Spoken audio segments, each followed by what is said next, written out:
Assalamualaikum warahmatullahi wabarakatuh. Selamat bertemu kembali Sobat Matematika di tim Solas Channel, solusi langsung tuntas belajar dasar ilmu matematika.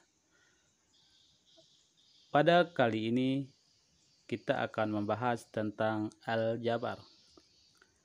Oke Sobat Matematika, sebelum kita masuk ke materi, perlu kami berikan motivasi kepada Sobat Matematika.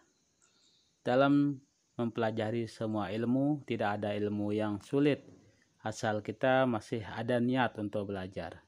Matematika itu kuncinya banyak belajar dan perbanyak latihan.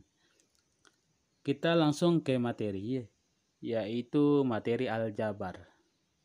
Dalam materi aljabar ada beberapa yang harus kita pahami dulu sebelum kita masuk ke operasi atau perhitungan aljabar. Yang pertama adalah unsur-unsur dalam aljabar. Ada 3 unsur yang harus kita pahami secara mendasar di dalam ilmu aljabar. Yang pertama, variabel.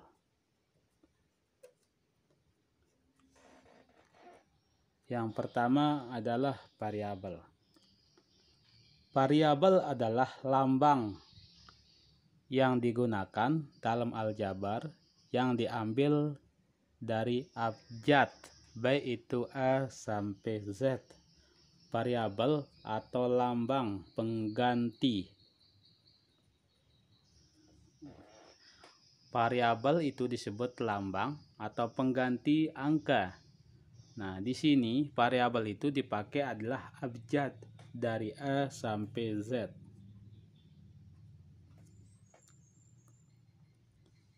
Yang kedua,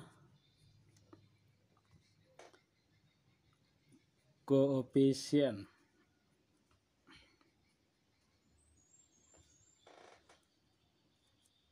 Untuk mempermudah kita dalam memahami makna dari koefisien, koefisien itu adalah angka yang selalu berdampingan dengan variabel.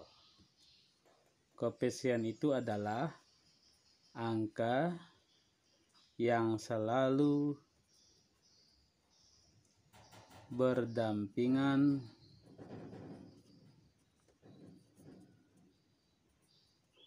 dengan variabel. Kami ulangi, koefisien adalah angka yang selalu berdampingan dengan variabel. Dan yang ketiga, unsur yang ketiga adalah konstanta.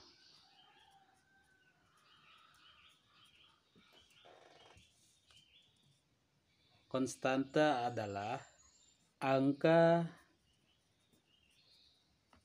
yang berdiri sendiri.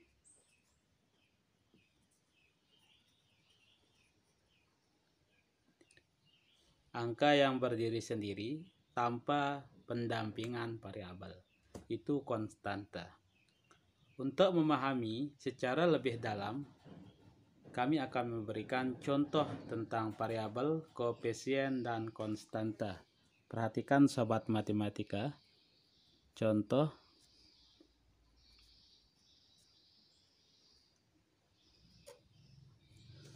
(2x plus 5). Nah, perhatikan. Variabel di sini adalah lambang pengganti yang diambil dari abjad, baik itu A sampai Z. Nah, setiap huruf yang ada di contoh ini itu yang disebut dengan variabel. Berarti di sini kita dapat ketahui X yang ada di samping 2, itu disebut variabel. 2 di sini itu disebut koefisien.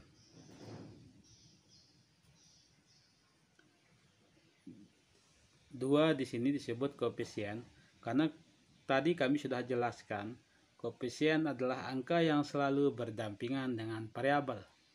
Nah, di sini variabelnya X berarti koefisiennya 2. karena koefisien itu selalu berdampingan dengan variabel.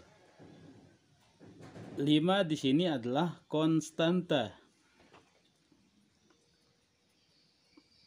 Angka yang berdiri sendiri tanpa adanya variabel di sampingnya. Di sini berdiri sendiri, tidak ada huruf atau abjad di dekatnya.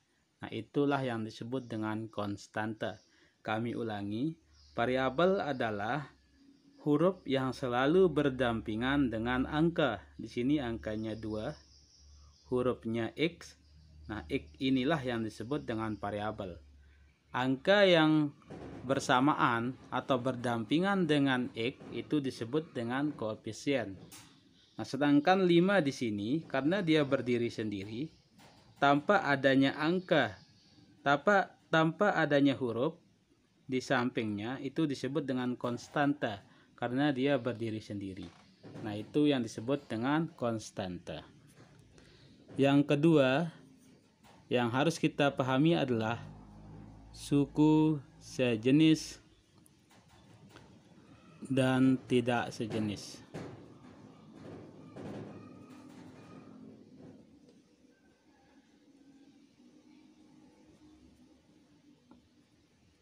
Suku sejenis adalah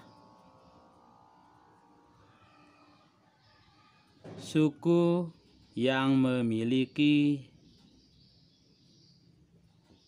variabel yang sama.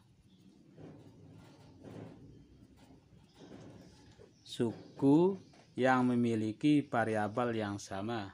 Contoh, 2Y plus 4Y. Nah, di sini variabelnya sama-sama Y. Ini yang dinamakan dengan suku sejenis walaupun angkanya berbeda, asal variabelnya sama. Itulah yang dinamakan dengan suku sejenis. Sedangkan suku tak sejenis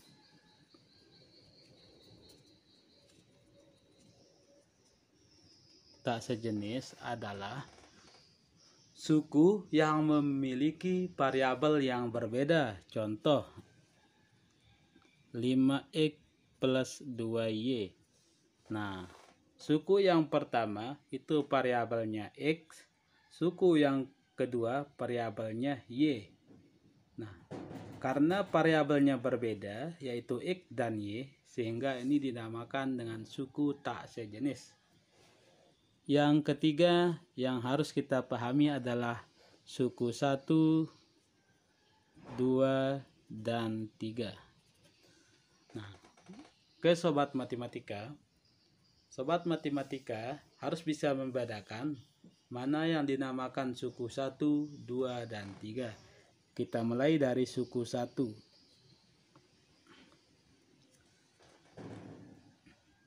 Suku 1 adalah sebuah suku yang terdiri dari koefisien dan variabel saja, tanpa ada penghubung baik tanda negatif maupun positif. Contoh, 5X, 6Y, 2A. Nah, inilah yang dinamakan dengan suku 1. Tidak ada penghubungnya, yaitu penjumlahan maupun pengurangan. Suku 2, sebuah suku yang dihubungkan oleh tanda penghubung, baik itu penjumlahan maupun pengurangan. Contoh, 5X plus 6Y. Nah, ini namanya suku 2, dihubungkan oleh tanda penjumlahan. Walaupun dihubungkan dengan pengurangan, itu tetap namanya suku 2. Ada 2 suku. Untuk membedakannya, teman-teman atau sobat matematika bisa melihat tanda penghubung. Kalau ada tanda penghubung yang menghubungkan suku tersebut, itu disebut dengan suku 2. Suku 3 adalah sebuah suku yang dihubungkan oleh 2 tanda, baik itu penjumlahan maupun pengurangan. Contoh, 5X plus 2Y min 2A. Nah, di sini 5X plus 2Y min 2A dihubungkan oleh dua tanda, yaitu positif dan negatif. Nah, apabila ada sebuah suku yang dihubungkan oleh dua tanda, itu adalah suku 3. Bagaimana kalau penghubungnya sama? Tetap itu termasuk suku 3. Contoh 4X min A min B. Nah, ini termasuk suku 3. Walaupun tanda hubungnya sama, akan tetapi dihubungkan dua kali oleh tanda penghubung yang satu. Itu dinamakan dengan suku 3. Kami ulangi sekali lagi untuk memantapkan pemahaman kita tentang suku 1, 2, dan 3. Suku 1 adalah suku yang tanpa tanda penghubung, baik itu positif maupun negatif. Suku 2 dihubungkan oleh satu kali tanda penghubung, baik itu positif maupun negatif. Suku 3 adalah suku yang dihubungkan sebanyak dua kali tanda penghubung, baik itu positif maupun negatif. Baik itu tanda penghubungnya sama maupun berbeda, seperti contoh yang sudah kami tuliskan. Oke Sobat Matematika, jangan lupa diulangi dan perbanyak latihan untuk mempercepat kita memahami ilmu matematika. Sekian, terima kasih. Semoga channel ini bermanfaat untuk kita semua.